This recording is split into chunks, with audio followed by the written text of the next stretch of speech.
경자든 사람들의 마음을 읽어보는 코너 호모 이코노미쿠스입니다.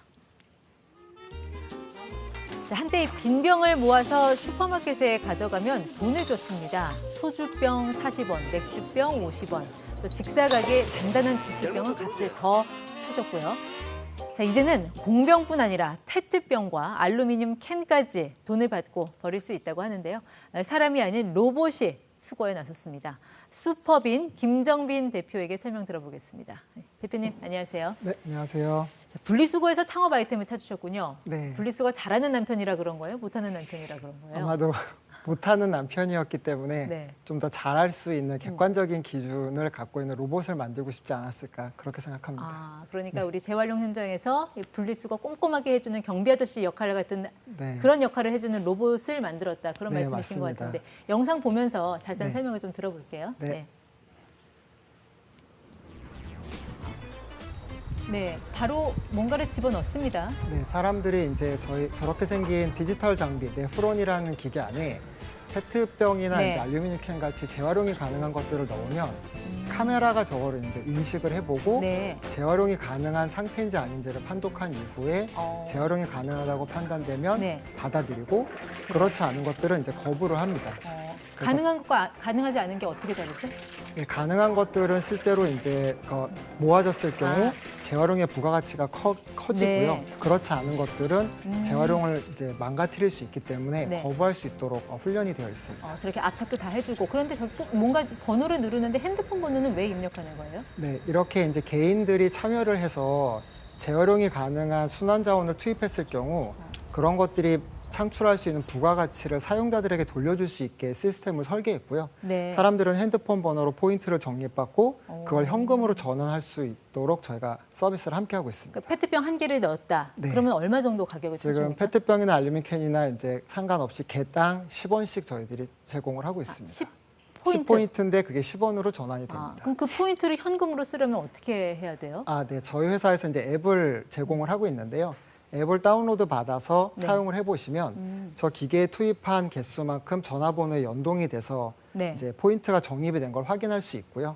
그렇게 포인트가 적립된 것들을 개인 은행 계좌로 연결해서 이제 돈을 이제 이체시켜달라고 요청을 할 수 있습니다. 네. 그러면 저희들이 제공을 해드립니다. 그렇군요.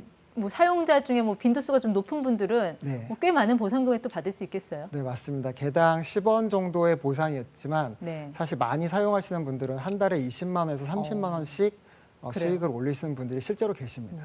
조금 전에 화면을 보니까 주로 페트병, 알루미늄 캔 집어넣는 분들이 많으시던데 네. 병은 넣으면 안 되는 건가요? 유리병. 네, 지금 현재는 저희가 공병은 받고 있지 않고요. 네. 공병은 주로 이제 재사용의 대상이다 보니까 수거 채널이 별도로 있고 네. 저희는 이제 그 페트병이나 알루미늄 캔 같이 네. 재활용의 부가가치가 높은 것들을 중심으로 일단 수거를 하고 있습니다. 그럼 유리병을 넣으면 로봇이 알아서 그걸 토해냅니까? 네, 그러니까 페트병인지 유리병인지 구분하고 네. 유리병인 경우는 재활용 대상이 아닙니다. 그러면서 이제 이렇게 기계가 거꾸로 이제 이렇게 살짝 돌려서 그래요? 가져가시라고.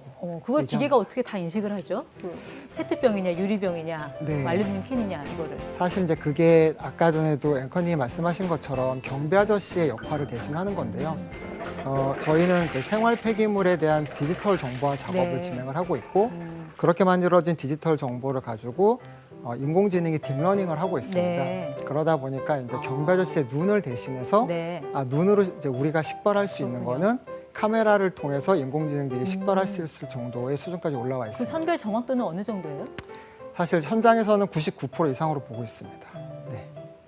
그렇군요. 그러면 이 소비자들한테 이렇게 돈을 주려면 어쨌든 회사 쪽에서는 재원을 마련을 해야 될 네, 텐데 맞습니다. 어떻게 마련해요? 저렇게 뭐 수거한 재활용품을 어디다 또 다시 갖다 파시는 건가요? 네, 저렇게 이제 순도가 높고 동일한 형상과 성질의 것들이 모여지면 그것들을 이제 가공할 수 있는 그 다음 산업이 존재를 하고 있고요. 네. 그렇게 가공을 하게 되면 리사이클 플레이크라고 눈송이처럼 생긴 플라스틱 조각들이 나옵니다. 이게 조각조각 자르는 걸 말하는 거군요. 네, 그러니까 그렇게 모여지게 되면 저렇게 이제 성상이 좋은 것들은 네. 사실은 색깔도 구분이 잘 돼 있고 투명하고 청결한 상태이기 때문에 네. 화학회사들이 실제로 석유에서 나오는 원액과 어. 저 리사이클 플레이크를 섞어서 소재를 만들 수 있고요. 네. 실제로 ESG 같은 활동 때문에 유럽이나 선진국들의 좋은 브랜드들은 폐플라스틱을 섞은 플라스틱 용기나 섬유를 원하고 있습니다. 그래서 저런 부분에 대한 부가가치가 현재 시장에서 형성이 가능합니다. 그 화학 회사들이라면 뭐 대기업도 들어가 있는 겁니까? 네, 그렇습니다. 저희 네. 회사는 이제 그 SK 지오센트릭이나 롯데케미칼, GS 칼텍스 같은 화학회사에 투자를 받았고요. 네. 그런 화학회사들이 갖고 있는 관심은 어. 좋은 형태의 폐플라스틱을 네. 이렇게 디지털 정보를 기반으로 회수했을 경우 예. 이제 화학회사들이 낼 수 있는 그 다음에 이제 소재 부가가치에 좀 관심을 갖고 계신 것 같습니다. 그럼 저런 대기업들이 이런 어떤 로봇이 수거한 재활용품 쓰레기를 사가는 이유는 뭘까요? 그러니까 다른 일반 수거하면서 가져오는 재활용 쓰레기와 좀 어떤 차이가 있는 거예요? 네, 일반적으로 저희들이 이제 분리수거를 해서 버리게 되면 그런 것들이 물류를 통해서 이제 재활용 선별장으로 들어가는 게 일반적입니다. 네. 그럼 재활용 선별장까지 들어갔을 경우에는 이동 과정 중에 오염이나 네. 분리 배출한 그 폐품 간의 교차 오염 또는 혼입이 발생할 가능성이 매우 높습니다. 좀 사진을 통해서 비교하면서 좀 네. 볼까요? 네. 보시게 되면 지금 오른쪽에 이제 보시는 것이 일반적으로 재활용 선별장에서 이제 분리수거된 플라스틱으로 네. 가공해서 만든 리사이클 플레이크의 형태고요. 실제로 그렇게 재활용 선별장까지 들어갔을 경우 완벽하게 정밀하게 분류가 안 되기 때문에 네. 보시는 것처럼 다른 색깔이나 다른 플라스틱들이 좀 있습니다. 어. 그런 경우는 이제 소재의 가치를 부가가치를 확보하기가 어려움이 좀 있고요. 네. 사실 왼쪽에 있는 로봇들이 정확하게 선별한 것들은 그것들이 이제 그 혼입만 되지 않고 오염만 네. 되지 않는다면 실제로 플레이크 가공 공정에서 네. 좋은 부가가치를 확보할 수 있는 중요한 소재가 됩니다. 그러니까 쓰레기를 수거하는 최종 처리자가 아니라 네. 뭔가 다른 석유 회사에 공급하는 또 다른 역할을 또 새로 소재를 시작하시는 공급하는 거네요. 공급자가 되는 거죠. 네.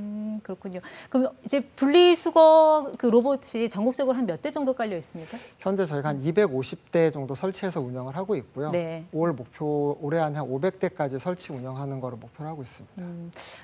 조금 접근성이 떨어지는 거 아닌가요? 소비자들은 어쨌든 집 가까이 있어야 좀 자주 활용을 할 텐데. 네. 글쎄 말이에요. 그게 이제 접근성을 더 널리기 위해서 좀 더 빨리 보급을 해야 되고 그런 부분에 대한 이제 사회적인 어떤 인프라 투자, 네. 거기에 대한 공감대 형성이 지금 기후 위기나 쓰레기 문제를 봤을 때 좀 네. 시간이 좀 급하지 않나, 좀 더 빨리 움직였으면 좋겠다 이런 생각은 네. 항상 현장에서 가지고 있습니다. 저 기계 한 대 값이 한 얼마 정도 됩니까? 현재 약 한 2천만 원 정도 하고 있고요. 그럼 누가 내는 거예요? 예, 그거를 구매하는 구매자가 됩니다.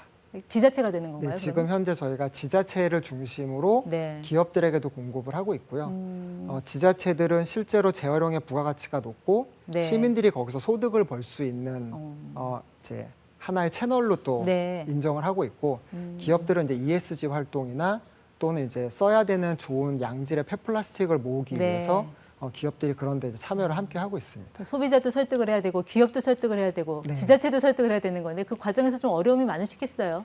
네, 아무래도 이제 그동안 갖고 있었던 폐기물에 대한 고정관념을 순환경제 기반으로 재해석하기 위해서는 네. 많은 분들이 이제 어색해하는 부분들이 있죠. 예. 그래도 이제 기후 위기나 또 네. ESG 활동, 그다음에 이제 환경에 대한 이슈들이 커지면서 많은 분들이 이제는 조금씩 함께 네. 공부하면서 그 부분에 대한 이해의 폭을 넓혀가고 있습니다. 그 슈퍼빈이 지향하는 그 순환 자원 경제라는 게 정말 돈 되는 사업이 될 수 있다고 보세요? 고부가가치 창출이 가능한 그런 시장으로 보시나요? 저한테 물어보시면 당연히 맞다고 말씀을 드려야 되고 당연히 이제 지금 저희가 가고 있는 현재 경제 구조, 그러니까 생산자가 생산하고 소비하고 그게 이제 폐기하는 거는 힘들고 그것들이 순환되는 경제가 부가가치가 크다고 생각을 하고 있습니다. 네, 쓰레기가 디지털을 만나서 바뀐 우리의 일상을 한번 들여다봤습니다. 호모이코노미코스 슈퍼빈 김정빈 대표와 함께했습니다. 네, 고맙습니다. 네, 감사합니다.